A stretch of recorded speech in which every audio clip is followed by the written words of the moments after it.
отырамын. Бұл қазақтың ұлттық аспабы домбыра, қос ішекті аспабы. Біз бұл домбыра аспабымен күй тартамыз, ән шырқаймыз.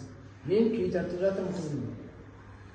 Біздің қазақта күйшілеріміз өте көп. Соның ішінде Құрманғазы Сабырбаев атамыз. Оның көптеген күйлері бар. Сол көптеген күйлерін әлемге танытып жүрген ұлы күйшілеріміздің бірі.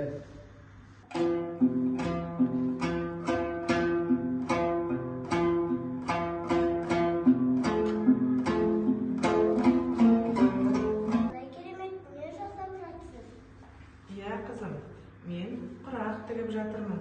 Құрақ төрге төсейтін төсеніш, қызым. Мінекей, қарашы, қандай әдемі?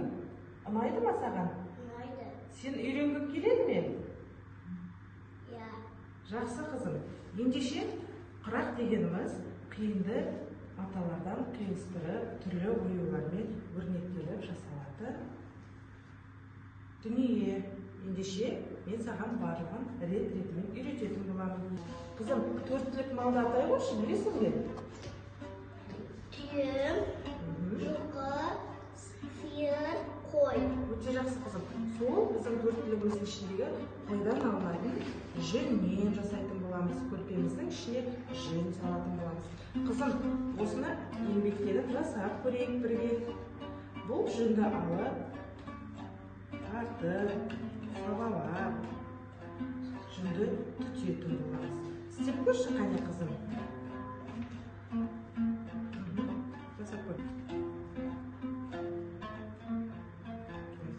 Мата қиындыларынан қиюластырып, тұмарша, 8 жапырақ, ромб және неше түрлі қазақи нақыштағы оюлардан, өрнектерден құралған көрпені құрақ немесе құрақ көрпе деп атайды. Құрақ құрау үшін ең алдымен қажетті материалдар таңдалынып, олардың түрі, түсі, матасына қарай сұрыпталады.